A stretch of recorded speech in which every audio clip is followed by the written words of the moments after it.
গত ক্লাসে এই অধ্যায়ের সংখ্যা রিলেটেড ম্যাথগুলো আমরা করেছিলাম 5A অধ্যায়ের। অর্থাৎ কিছু অঙ্ক দেওয়া থাকলে বিভিন্ন শর্তে আমরা সংখ্যা গঠন করেছি। 5 অঙ্কের, 4 অঙ্কের, এরকম বেশ কিছু প্রবলেম গত ক্লাসে আমরা সলভ করছিলাম। তো সংখ্যা রিলেটেড অঙ্ক শেষ আমাদের।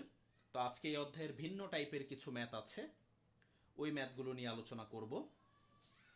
অধ্যায়ের প্রায় আমরা মোটামুটি শেষের দিকেই চলে আসছি বলা যায়। তো আজকে প্রথমে যে ম্যাথটা নিয়ে আলোচনা করব, ইজি একটা ম্যাথ। এটা হচ্ছে আমার বইয়ের 47 নাম্বার ম্যাথ। 47। সবাই খেয়াল করো, ম্যাথটাতে বলেছে যে একজন লোকের কাছে একটি হোয়াইট কালারের পতাকা আছে, তারপর 2টি রেড কালারের পতাকা আছে এবং 3টি সবুজ কালারের পতাকা আছে। পতাকা কিন্তু মার্বেল না আবার, বা বল না, এগুলো হচ্ছে পতাকা। ঠিক যেরকম ওই যে লাইনম্যান, তোমরা হয়তো রেল লাইনে যে লাইনম্যান থাকে, মানে যারা ট্রেনের সিগন্যাল দেয়, তোমরা দেখেছো পতাকা দিয়ে সিগন্যাল দেয়, তা তাদের কাছে কিন্তু বিভিন্ন কালারের পতাকা থাকে। এক এক সিগন্যালের জন্য এক এক ধরনের পতাকা তারা ইউজ করে। তো ওরকম চিন্তা করো যে একজন লোকের কাছে একটা সাদা, 2টা লাল এবং 3টা সবুজ পতাকা আছে। এখন কোয়েশ্চনে জানতে চেয়েছে যে একটির উপর আরেকটি রেখে সাজালে 4টি পতাকা নিয়ে তিনি কতগুলি বিভিন্ন সংকেত তৈরি করতে পারবেন। আচ্ছা, এই কোয়েশ্চনটা একটু হার্ড করে ফেলছে। আমি কোয়েশ্চনটাকে তোমাদেরকে ইজিভাবে উপস্থাপন করি। কোয়েশ্চনটা হচ্ছে অ্যাকচুয়ালি এরকম যে এই পতাকাগুলো থেকে 4টি পতাকা কতভাবে বাছাই করা যাবে, বাস এটা হচ্ছে সিম্পল কোয়েশ্চন। ওই কোয়েশ্চনটাকে এখানে একটু ঘুরিয়ে লিখছে। আবার বলতেছি, এই পতাকাগুলো থেকে 4টি পতাকা কতভাবে বাছাই করা যায় বা বিন্যাস করা যায়, 4টি পতাকা নিয়ে কতভাবে বিন্যাস করা যায়। এই পতাকাগুলো থেকে 4টি পতাকা নিয়ে কতভাবে বিন্যাস করা যায়, এটা হচ্ছে কোয়েশ্চন।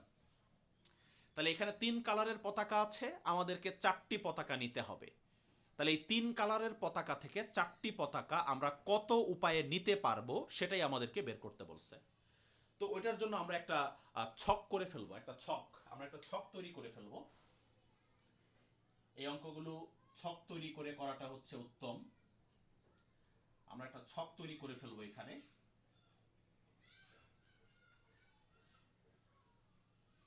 ছকের মধ্যে টোটাল 4টা ঘর থাকবে।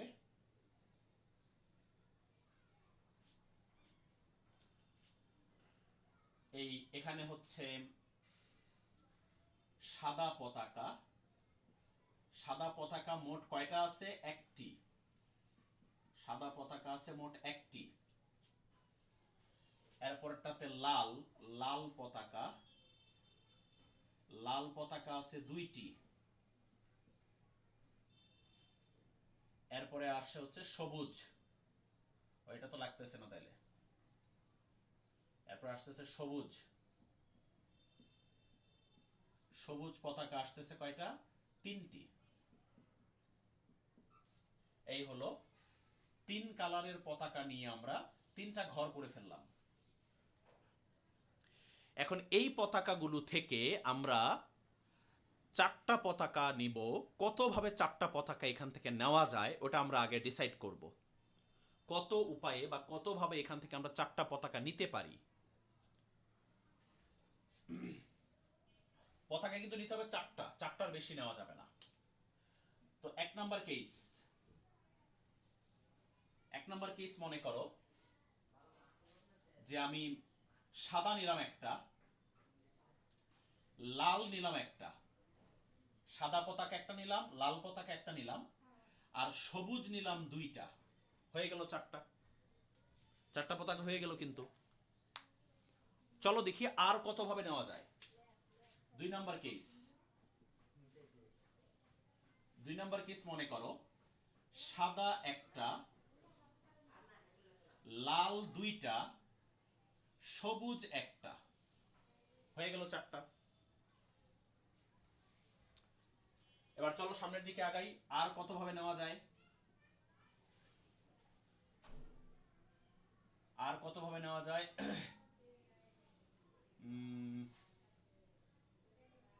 সাদা একটা, লাল একটাও না, সবুজ তিনটা, এভাবে নেওয়া যায় চারটা পতাকা। এরপরে আরো কয়টা উপায় আছে? 4 নাম্বার উপায়, সাদা একটাও না, লাল একটা, সবুজ তিনটা, এভাবেও নেওয়া যায়। 5 নাম্বার উপায়, সাদা একটাও না, লাল দুইটা, সবুজ দুইটা, এই আরেকটা উপায়।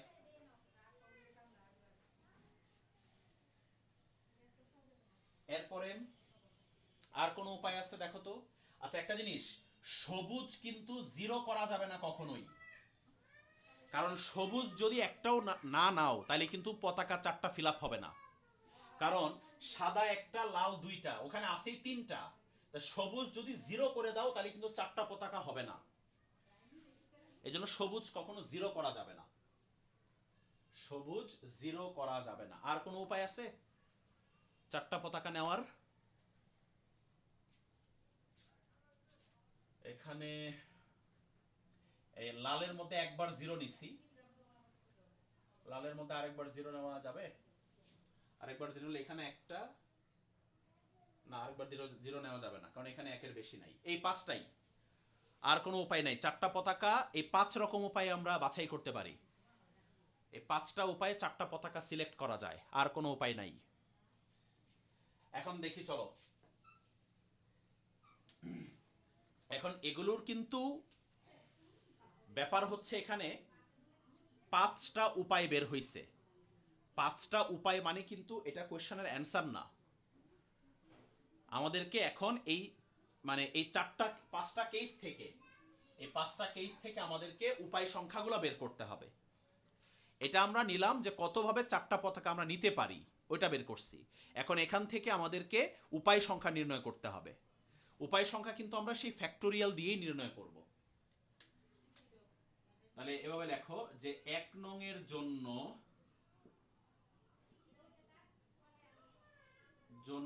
উপায় সংখ্যা, 1 নং এর জন্য উপায় সংখ্যা। দেখো 1 নং এর মধ্যে মোট পতাকা আছে 4টা, তাহলে 4 ফ্যাক্টোরিয়াল। 1 নং এর মধ্যে মোট পতাকা আছে 4টা, 4 ফ্যাক্টোরিয়াল। আর সেম পতাকা কয়টা দেখো, 1 নং এর মধ্যে সেম পতাকা হচ্ছে 2টা, ওই যে সবুজ 2টা, তাহলে নিচে হবে 2 ফ্যাক্টোরিয়াল। সবুজ 2টা, তাহলে নিচে হচ্ছে 2 ফ্যাক্টোরিয়াল। আচ্ছা একটা কথা আমি তোমাদেরকে বলে দিই, তোমাদের অনেকের মধ্যে হয়তো একটা কনফিউশন তৈরি হতে পারে যে স্যার আমরা তো বের করব উপায় সংখ্যা, তাহলে এখানে ফ্যাক্টোরিয়ালের কেসগুলো কেন আসবে? ফ্যাক্টোরিয়ালের কেসগুলো কেন আসবে এখানে? এটা এই ডাউটটা আমি একটু ক্লিয়ার করে দেই। দেখো কোয়েশ্চনে একটা কথা বলছে, কোয়েশ্চনে একটা কথা লেখা আছে, কোয়েশ্চনটা সবাই একটু দেখো। কোয়েশ্চনে একটা কথা লেখা আছে যে একটির উপর আরেকটি রেখে সাজালে, এরকম একটা কথা কিন্তু কোয়েশ্চনে লেখা আছে, একটির উপর আরেকটি রেখে সাজালে। কথা বুঝতে পেরেছো? এই কথাটার কারণেই আমাদের এখানে ফ্যাক্টোরিয়ালের কাজটা করতে হচ্ছে, কারণ পতাকাগুলো একটার উপর আরেকটা রাখতে হবে, একটার উপর আরেকটা রেখে রেখে চারটা পতাকা ফিল আপ করতে হবে। তাহলে মনে করো ব্যাপারটা এরকম, ভালো করে বুঝো, মনে করো ব্যাপারটা এরকম, প্রথমে সবার নিচে তুমি সাদা পতাকা রাখলা একটা, তার উপরে লাল পতাকা রাখলা, তার উপরে 2টা সবুজ রাখলা, ওকে? অথবা অথবা একটা সাদা রাখলা, একটা সবুজ রাখলা, তারপর তারপর একটা লাল রাখলা, তারপর আরেকটা সবুজ রাখলা, এভাবে উপরে উপরে উপরে উপরে সাজাইতে হবে এভাবে। দেখছো প্রথম কেসটা থেকেই কয়টা উপায় বের হচ্ছে? একটার উপর আরেকটা যদি সাজাই, প্রথমে একটা সাদা নিলা, এরপরে 2টা সবুজ নিলা উপরে উপরে, মানে সবার নিচে একটা সাদা, সবার নিচে একটা সাদা, তারপর 2টা সবুজ, তারপর আরেকটা লাল। এভাবে উপরে উপরে করে উল্টাপাল্টা করে প্রথম কেস থেকেই কিন্তু অনেকগুলো উপায় বের হবে, একাধিক উপায় বের হবে। আশা করি ব্যাপারটা তোমরা বুঝতে পেরেছো। কোয়েশ্চানে লেখা আছে যে একটির উপর আরেকটি রেখে সাজালে, এখন কোনটার উপরে কোনটা থাকবে, লালের উপরে সবুজ নাকি সবুজের উপরে সাদা, এরকম কিছু কিন্তু কোয়েশ্চানে বলে নাই। এই জন্য আমাদের একটার উপরে আরেকটা উল্টাপাল্টা করে সাজাইতে হবে। ওই সাজানোটার কারণে এখানে ফ্যাক্টোরিয়ালের কেসটা আসতেছে। সবাই কি বুঝছো যেটা বোঝানোর চেষ্টা করেছি? ওকে, তাহলে এখান থেকে একটা আনসার পাবো আমরা। এক নং থেকে উপায় সংখ্যা। এবার দুই নং এর জন্য উপায় সংখ্যা। 2 নং এর জন্য কি হবে? মোট পতাকা 4টা, সেম পতাকা আছে 2টা, লাল 2টা আছে, তাহলে নিচে হবে 2 ফ্যাক্টোরিয়াল। এখান থেকে আরেকটা আনসার পাবো। 3 নং এর জন্য উপায় সংখ্যা। 3 নং এর জন্য উপায় সংখ্যা। 3 নং এর মধ্যে দেখো মোট পতাকা 4টা, সেম পতাকা 3টা, এখান থেকে আরেকটা আনসার পাওয়া যাবে। এরপরে 4 নং এর জন্য উপায় সংখ্যা। 4 নং এর মধ্যে মোট পতাকা 4টা, সেম পতাকা 3টা, এখান থেকে আরেকটা আনসার পাবো। এবার 5 নাম্বার, 5 নং এর জন্য উপায় সংখ্যা। দেখো 5 নং এর মধ্যে মোট পতাকা 4টা, সেম পতাকা কিন্তু 2টা করে আছে, সেম পতাকা কিন্তু 2টা করে আছে, তাহলে 2 ফ্যাক্টোরিয়াল ইনটু 2 ফ্যাক্টোরিয়াল হবে নিচে। 5 নাম্বারটার মধ্যে খেয়াল করে দেখো মোট 4টা আর সেম হচ্ছে 2টা করে, তাই নিচে হবে 2 ফ্যাক্টোরিয়াল ইনটু 2 ফ্যাক্টোরিয়াল। বাস, এই সবগুলো কেস থেকে আমরা উপায় সংখ্যা বের করে ফেলেছি। এবার এই সবগুলো আনসার যোগ করে দিলেই এই অঙ্কের মোট উপায় সংখ্যাটা বের হয়ে যাবে। তারপর তুমি নিচে কি লিখবা? নিচে লিখবা যে সুতরাং নির্ণেয় মোট উপায় সংখ্যা। উপায় না, সরি, উপায় লিখো না, সংকেত। এখানে কোয়েশ্চনে সংকেতের ওয়ার্ডটা ইউজ করছে, উপায় বলে নাই, সংকেত ইউজ করছে। তাহলে তুমি সংকেত লিখবা। এই যে এখানে উপায় না লিখে সংকেত, এখানে সংকেত কথাটা লিখবা, উপায় না লিখে সংকেত। তাহলে লাস্টে লিখবা নির্ণেয় মোট সংকেত সংখ্যা। সবাইকে অঙ্কটা বুঝতে পেরেছো নাকি পারো নাই? বলো, ক্লিয়ারলি বুঝছো? বুঝছি স্যার। ওকে, গুড। তো এরকম আরেকটা অঙ্ক এখানে আছে, আর পরে ওটা তোমরা করে ফেলবা নিজে নিজে। তো আমি চলে যাচ্ছি পরের কোয়েশ্চনটা। ওকে, দেখো পরের কোয়েশ্চনটা, এখন যে কোয়েশ্চনটা সলভ করাচ্ছি এটা হচ্ছে আমার বইয়ের 49 নাম্বার কোয়েশ্চন। দেখো 10টি বস্তু আছে, 10টি বস্তু, 10টি বস্তু আছে। এই 10টা বস্তু থেকে 5টি বস্তু নিয়ে বিন্যাস করতে হবে। 10টা থেকে কয়টা? 5টা। 10টি বস্তু থেকে 5টি বস্তু নিয়ে বিন্যাস করতে হবে। তবে একটা জিনিস এখানে লেখা আছে দেখো বইয়ের মধ্যে, যে 2টি বিশেষ বস্তু সর্বদা অন্তর্ভুক্ত থাকবে। কি বুঝলা?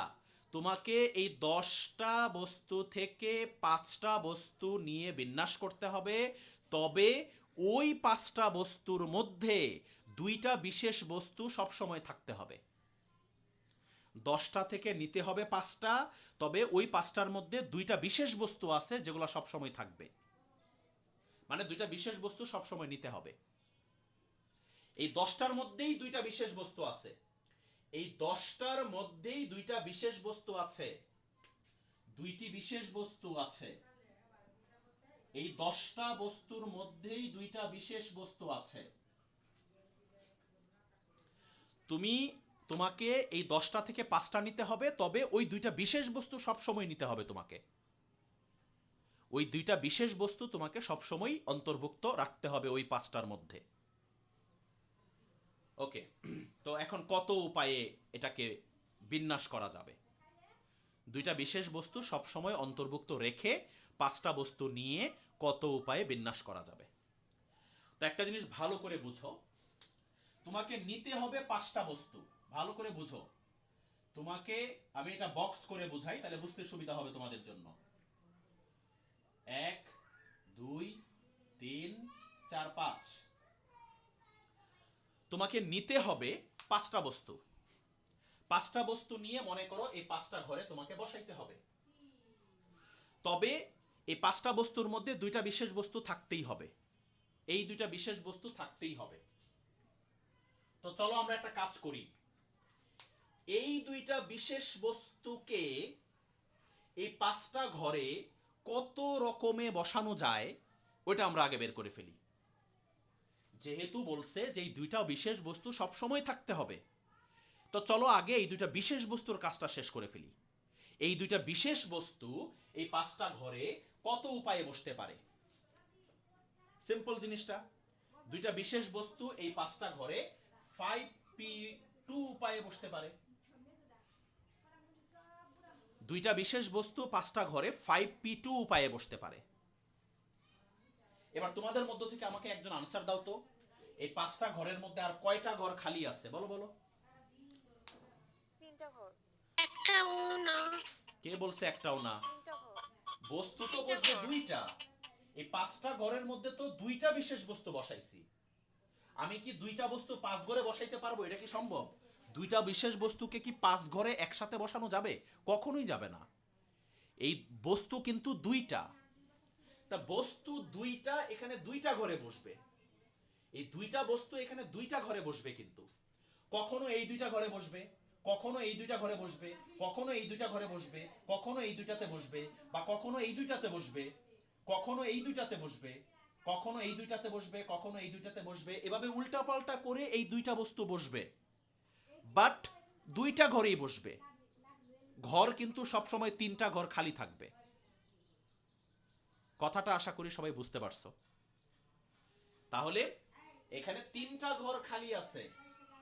আর বলো বস্তু বাকি আছে কয়টা? বলো বলো, কয়টা বস্তু বাকি আছে? 5টা। বস্তু বাকি আছে 8টা। হ্যাঁ, 8টা বস্তু বাকি আছে। কারণ এই 2টা বিশেষ বস্তু কিন্তু এই 10টার মধ্যেই আছে।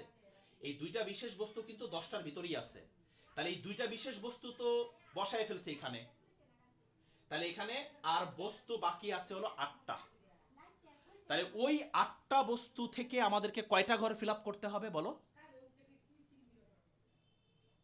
3টা ঘর। 3টা ঘর। তাহলে কত হবে? 8p3। শেষ। এটাই হচ্ছে এই অঙ্কের অ্যান্সার। এটাই হচ্ছে এই অঙ্কের অ্যান্সার। আশা করি সবাই ভালো করে বুঝতে পারছো। ওকে, এবার এই কোয়েশ্চনটার ঠিক পরের কোয়েশ্চনটাতেই লেখা আছে, দেখো 50 নাম্বার কোয়েশ্চনে লেখা আছে যে 10টি বস্তু থেকে একবারে 5টি নিয়ে বিন্যাসে 2টি বিশেষ বস্তু সর্বদা থাকবে না। মাত্র আমরা কি সলভ করছি? মাত্র আমরা সলভ করছি যে 2টা বিশেষ বস্তু সর্বদা থাকতে হবে। আর এখন কোয়েশ্চনে বলছে যে 2টা বিশেষ বস্তু থাকবে না। তাহলে এটা আরো সহজ, এটা আরো সহজ। 2টা বিশেষ বস্তু থাকাই যাবে না, তাহলে আমরা শুরুতেই 2টা বিশেষ বস্তুকে বাদ দিয়ে দিব।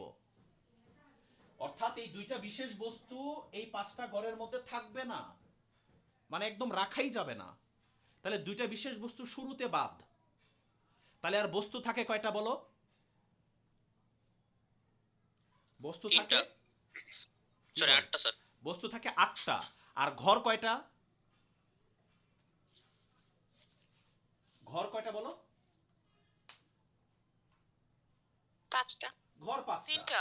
আরে কি বলে 3টা? 2টা বিশেষ বস্তু তো বাদ, ওই 2টা বিশেষ বস্তু তো আমি বসাবো না। কনফিউজ হয়ো না, কনফিউজ হয়ো না। 2টা বিশেষ বস্তু তো বাদ দিয়ে দিতে বলছে।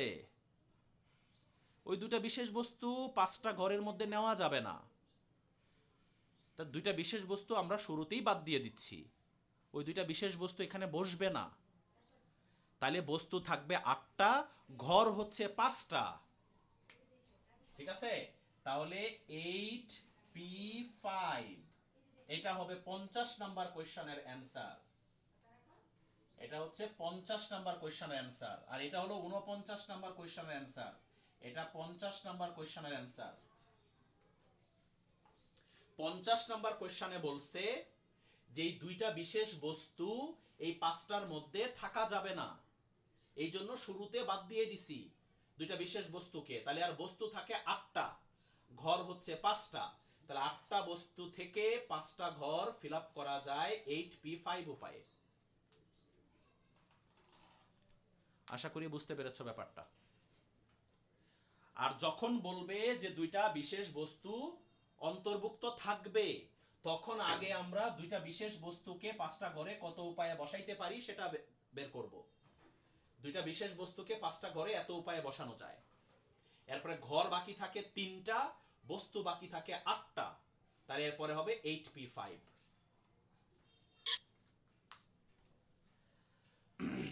আশা করি বুঝতে পারছো সবাই।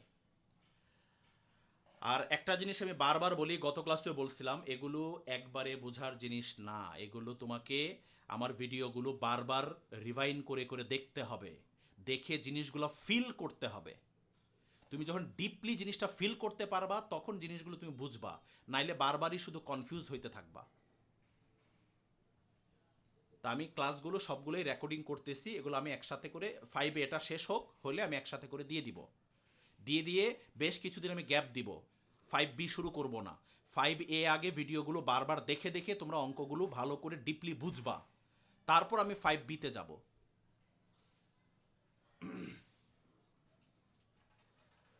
ওকে, তাহলে এই হচ্ছে 49-50। ওকে, এরপরে চলে যাচ্ছি পরের কোয়েশ্চনে, 51 নাম্বার কোয়েশ্চন। 51 number question.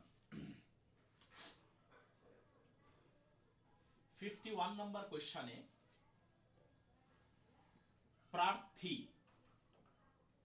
প্রার্থী হচ্ছে 3 জন।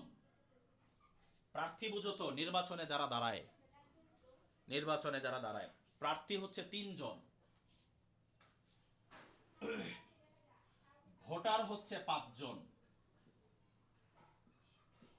ভোটার 5 জন,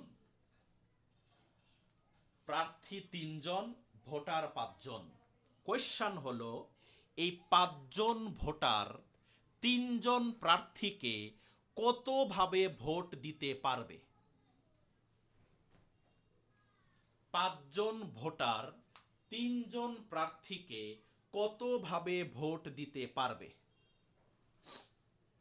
আচ্ছা, এই কোয়েশ্চনটা আমি যদি মুখের ভাষায় বলি তোমরা একটু কনফিউজ হয়ে যেতে পারো, এই জন্য আমি একটু চিত্র এঁকে জিনিসটা ক্লিয়ার করার চেষ্টা করব তোমাদেরকে। ভালো করে দেখো, ভোটার হলো 5 জন, আমি বক্স দিয়ে ভোটারকে নির্দেশ করতেছি, বক্স দিয়ে, আচ্ছা বক্স, আচ্ছা এখানে আমি বক্স না দিয়ে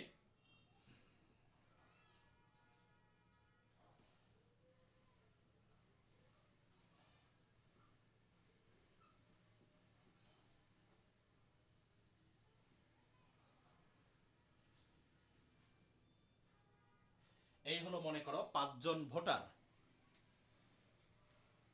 5 জন ভোটার, এরা হচ্ছে ভোটার।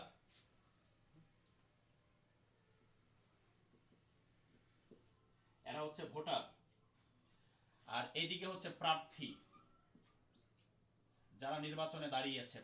প্রার্থী কয়জন? প্রার্থী হচ্ছে 3 জন, প্রার্থী 3 জন।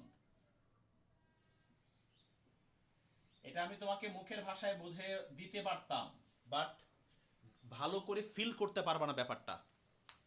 যদি আমি চিত্র এঁকে বোঝাই তাহলে জিনিসটা ফিল করতে পারবা, আর ফিল করতে পারলে জিনিসটা মনে থাকবে। আচ্ছা, এই 5 জন হচ্ছে প্রার্থী, এই 5 জন হচ্ছে ভোটার। এইখানে হচ্ছে সাপোজ ভোট কেন্দ্র, আচ্ছা ভোট কেন্দ্র সাপোজ এইদিকে ভোট কেন্দ্র বা ভোটের বাক্স। তোমরা তো দেখছো নির্বাচনে যে ব্যালট পেপার যে বাক্সের মধ্যে রাখে, ওই বাক্সটা মনে করো এই পাশে আছে, বাক্সটা মনে করো এই পাশে আছে। এখন ভালো করে শুনবা আমার কথা, ভালো করে মনোযোগ দিয়ে আমার কথা শুনবা। এই 5 জন ভোটার লাইন ধরে দাঁড়ায় আছে, বুঝছো? 5 জন ভোটার লাইন ধরে দাঁড়িয়ে আছে, 3 জন প্রার্থীও এখানে আছে। এখন এই ভোটার, তোমরা জানো ভোট কেন্দ্রে কিন্তু একসাথে কখনো ভোটার যায় না, একজন একজন করে ভোটার গিয়ে ভোট দিয়ে আসে, লাইন ধরে থাকে, একজন একজন করে ভোটার যায়। এখন এই প্রত্যেক ভোটারকে এই 3 জন প্রার্থী হয়ে দেন এই বক্সের মধ্যে যেতে হবে। এখন মনে করো এই ভোটার সামনের দিকে আগাইলো, বলো এই ভোটারের সামনে 3 জন প্রার্থী, তার মানে তার কাছে 3টা উপায়, তার কাছে এই প্রথম প্রার্থীর কাছে কিন্তু 3টা উপায়। সে যখন সামনের দিকে আগাইলো দেখলো যে সামনে 3 জন প্রার্থী দাঁড়ায় আছে, 3 জন প্রার্থীর যে কোনো একজনকে সে ভোট দিতে পারবে, 3 জন প্রার্থীর যে কোনো একজনকে সে ভোট দিতে পারবে। সে সামনের দিকে আগালো, এগিয়ে দেখলো যে 3 জন প্রার্থী দাঁড়িয়ে আছে, তো সে এই 3 জন প্রার্থীর যে কোনো একজনকে ভোট দিতে পারবে।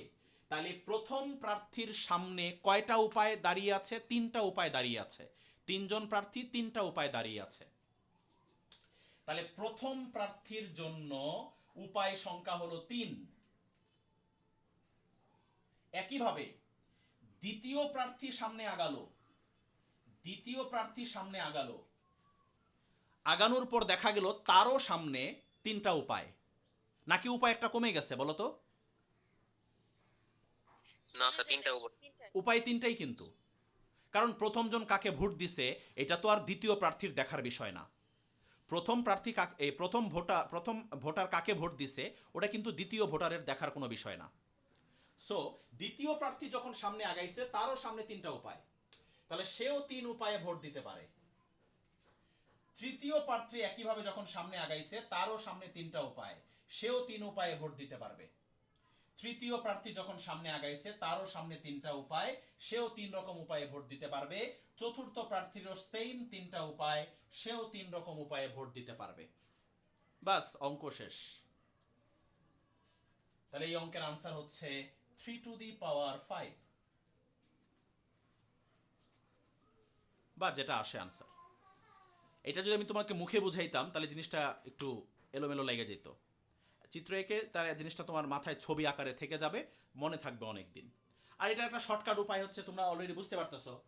দেখো শর্টকাট উপায় এরকম যে প্রার্থী 3 জন, ভোটার 5 জন, তাহলে প্রার্থীর সংখ্যাটা হবে বেইজ, এই যে প্রার্থীর সংখ্যাটা হচ্ছে বেইজ, আর ভোটারের সংখ্যাটা হচ্ছে পাওয়ার।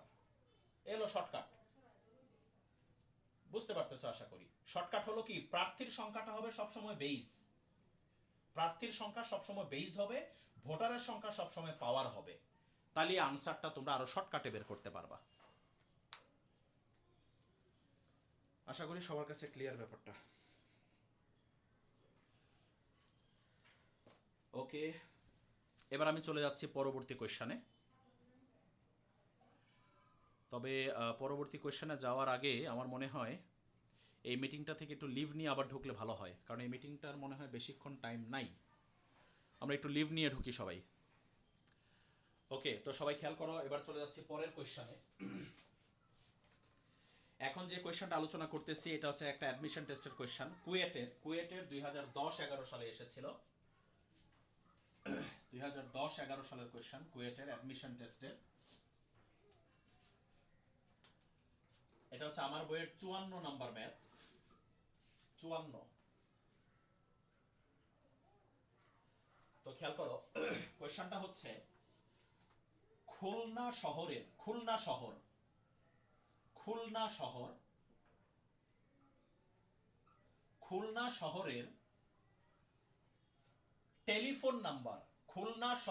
টেলিফোন নাম্বার 72 অথবা 73 অথবা 76 দিয়ে শুরু হয়।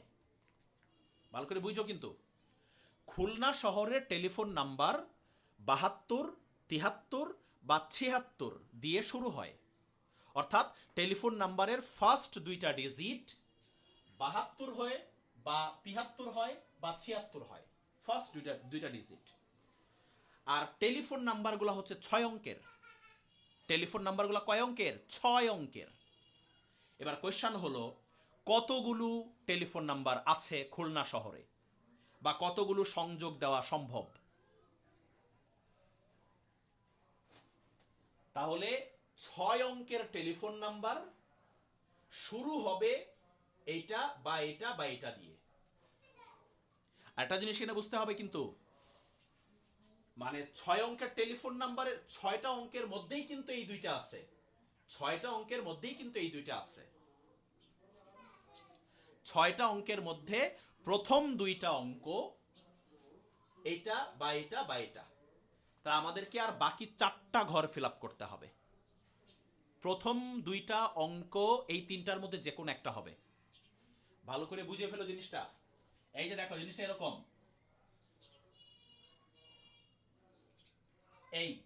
এটা হলো প্রথম দুইটা অঙ্কের ঘর, মনে করো এটা হলো প্রথম দুইটা অঙ্কের ঘর।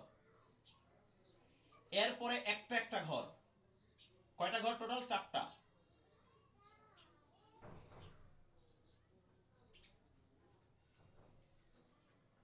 এটা হলো প্রথম দুইটার জন্য, এই জন্য আমি একটু সাইজে বড় দিচ্ছি এটাকে, আর একটু বড় দেই, সমস্যা নাই। প্রথম দুইটার জন্য তাই এটাকে একটু সাইজে বড় দিলাম, আর বাকিগুলো হচ্ছে একটা একটার জন্য। তাহলে এই ঘরটা হচ্ছে প্রথম দুইটা অঙ্কের জন্য, আর প্রথম দুইটা অঙ্ক এই তিনটার মধ্যে যে কোনো একটা হবে। তাহলে প্রথম দুইটা অঙ্ক এই তিনটার মধ্যে যে কোনো একটা হবে, তার মানে এই তিনটার মধ্যে যে কোনো একটা মানে কি? এই তিনটার মধ্যে যে কোনো একটা মানে হলো 3p1। এই তিনটার মধ্যে যে কোনো একটা মানে কিন্তু 3p1। তাহলে এই প্রথম ঘরটা এই 72 বা 73 বা 76 থেকে ফিল আপ হবে। তাহলে তিনটা অপশন এখানে, তাহলে তিনটা অপশন থেকে যে কোনো একটা হবে। তাহলে তিনটা অপশন থেকে যে কোনো একটা এত উপায় হইতে পারে, 3p1 উপায়ে।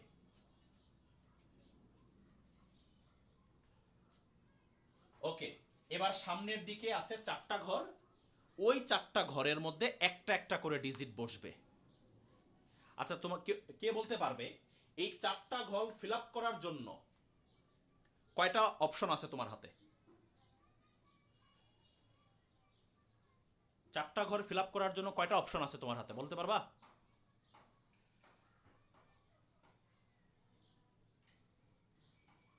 কেউ পারবা না? এটা তো ইজি জিনিস। 8টা। কে বলছে 8টা? 0 থেকে 9 পর্যন্ত যে কোনো সংখ্যায় 4টা ঘরে তুমি বসাইতে পারবা। জিনিসটা সিম্পল না? 0 থেকে 9 পর্যন্ত যে কোনো সংখ্যা তুমি ওই 4টা ঘরে বসাইতে পারবা। 0, 1, 2, 3, 4, 5, 6, 7, 8, 9, মানে 10টা অঙ্ক আছে ওই 4টা ঘর ফিল আপ করার জন্য। আশা করি বুঝতে পারছো ব্যাপারটা। ঠিক আছে, এবার দেখো একটা জিনিস, টেলিফোন নাম্বার যেহেতু, তাহলে একই সংখ্যা রিপিট হইতে পারে। টেলিফোন নাম্বার যেহেতু একই সংখ্যা অবশ্যই রিপিট হইতে পারে। তাহলে বলো এই প্রথম ঘরটা ফিল আপ করার জন্য কয়টা অপশন আছে বলো? প্রথম ঘরটা ফিল আপ করার জন্য কয়টা অপশন? 10টা। 10টা। 0 থেকে 9 পর্যন্ত, 0 থেকে 9 পর্যন্ত যে কোনো একটা সংখ্যা এখানে বসতে পারে, তার মানে 10টা অপশন। প্রথম ঘরটা ফিল আপ করার জন্য 10টা অপশন। পরের ঘরটা ফিল আপ করার জন্য কয়টা বলো? 10টাই স্যার। 10টাই। গুড, কারণ একই সংখ্যা রিপিট হইতে পারে। পরের ঘরটা ফিল আপ করার জন্য কয়টা? 10। 10। পরের ঘরটা ফিল আপ করার জন্য সেম 10। শেষ। এটাই হচ্ছে এই অঙ্কের অ্যান্সার, এটাই হচ্ছে এই অঙ্কের অ্যান্সার।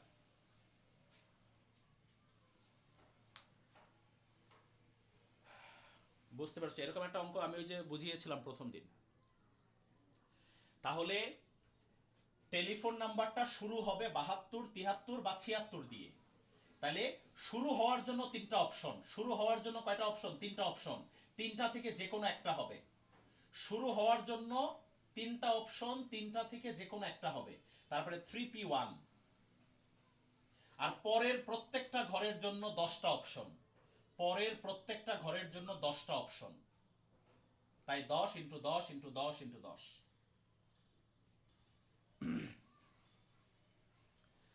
আশা করি সবাই বুঝতে পেরেছো। এই হচ্ছে 54 নম্বর কোয়েশ্চনটা। কোনো কনফিউশন আছে কারো?